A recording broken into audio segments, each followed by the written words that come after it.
Hello નમસ્કાર મિત્રો। આજે હું તમને મારા ઘણા વખતથી એક મનની ઈચ્છા હતી કે વંદે ભારત ટ્રેનમાં સફર કરવો। તો આજે મેં વંદે ભારત ટ્રેનમાં સફર કર્યું છે તેનું આપની જોડે અનુભવ શેર કરવા જઈ રહ્યો છું। હું આણંદ ગયો હતો અને ઘણા વખતથી ઈચ્છા હતી કે આ વંદે ભારત ટ્રેનમાં શું છે, કેવું છે, જોવું છે મારે। તો તેના માટે હું વડોદરા ગયો અને પછી વડોદરાથી સુરત સુધીની મેં મુસાફરી વંદે ભારતમાં કરી, વંદે ભારત ટ્રેનમાં, અને મારો અનુભવ કેવો રહ્યો છે તો હું આપની જોડે વાત કરીશ। તો જો આપણે આવી ગયા છીએ વડોદરા રેલવે સ્ટેશને। કેટલું સુંદર રેલવે સ્ટેશન છે। હું જો વડોદરાથી સુરત જાઉં તો 123 રૂપિયામાં હું સુરત પહોંચી જતો હોઉં છું। તો વંદે ભારતની ટિકિટ ઇકોનોમી ક્લાસની અંદર 1111 રૂપિયાની આસપાસ હતી, અને જ્યારે એક્ઝિક્યુટિવ ક્લાસની તો ખૂબ વધારે હતી। એમાં તો આપણું કંઈ કામ નહીં। જો સ્ટેશન કેટલું સુંદર લાગે છે।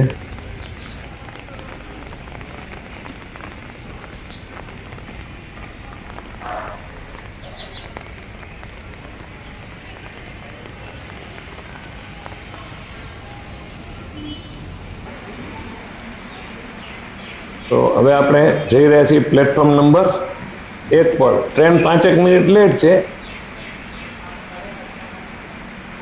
વડોદરા સુરત ગાંધીનગરથી બોમ્બે દરરોજની 2 વંદે ભારત ટ્રેન ચાલે છે।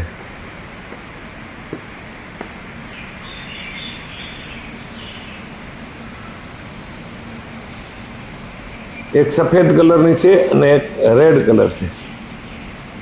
તો જો હવે આપણે આવી ગયા છીએ આપણે પ્લેટફોર્મ નંબર 1 પર, અને હવે આપણે વંદે ભારત ટ્રેન આવે છે। મારી ટિકિટ સાદી હતી, એક્ઝિક્યુટિવ ક્લાસની નહોતી, પણ મેં આપણે એક્ઝિક્યુટિવ ક્લાસની અંદર જોવું તો છે કેવો છે। એટલે મારો ડબ્બો C5 હતો, એની આગળનો ડબ્બો જ એક્ઝિક્યુટિવ ક્લાસનો હતો। તો આપણે હવે આ ટ્રેનનું આગમન થઈ રહ્યું છે। જો ટ્રેન દેખાય છે,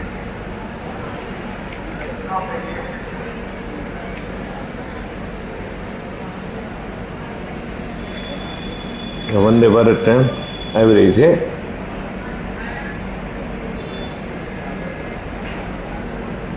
સુરત લગભગ છે ને 1.5 કલાકમાં પહોંચાડે, એટલે અડધા પોણા કલાકનો 40-50 મિનિટનો ફાયદો થાય તો રૂપિયા ગણાય જાય। આપણે એકવાર જોવું એટલે જોવું, કોઈ ઈચ્છા થઈ એટલે પછી મિનિટ આપણે જવું। તો જો હું હવે એક્ઝિક્યુટિવ ક્લાસના ડબ્બાની રાહ જોઉં છું। આવે એટલે કરી જ જવું, આવે એટલે એની અંદર ચડી જ જવું છે। વિડીયો ઉતારતા બીક લાગે, કોકને ગમ્યું ન ગમ્યું હોય, કોકે મગજમારી કરી નાખ્યું હોય તો એમ છતાં છાનો માનો વિડીયો ઉતારે।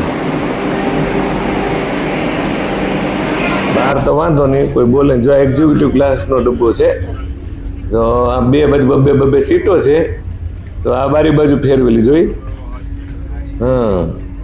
અને માલતા હાલતા અને પાછલો ડબ્બો, પછી મારો આવશે। મારી સીટ ઉપર પહેલેથી કોઈક બેન બેસી ગયા હતા। અરે બેન મને કે મારી સીટ ઉપર જાઓ, હું પહેલી વાર મુસાફર, તમારે વિન્ડો હોય તો જાઓ। બિચારા બેન સારા હતા એટલે સમજીને ઉતરી ગયા। પછી આપણે વિન્ડો સીટ ધારણ કરી લીધી, અને થોડી વારમાં તો ભાઈ આમ ફાસ્ટ હાલે, મજા આવે। પણ મને ખબર નહોતી કે આમાં નાસ્તો આવે, એટલે મને એમ કે નાસ્તાના પૈસા દેવા પડતા હશે। ત્યાં તો થોડી વારમાં જો આ મારા સીટની આગલી સીટમાં આવી રીતે નાસ્તા કરવાનું ટેબલ આપે પાછા, અને થોડી વારમાં ભાઈ ખાવાનું આવ્યું। આપણે તો હવે ડાયટિંગ કરી, ડાયટિંગ કરવું શું, તો નાસ્તામાં તો આવ્યા થેપલા ને બ્રેડ ને જામ ને બધું આવ્યું। પછી થોડુંક ખાધું અને થોડુંક મન મક્કમ કરી નાખી દીધું થેલામાં। પછી થેલામાં નાખી દીધું। જો તમને મારો વિડીયો ગમ્યો હોય તો લાઈક કરો, શેર કરો, સબસ્ક્રાઈબ કરો।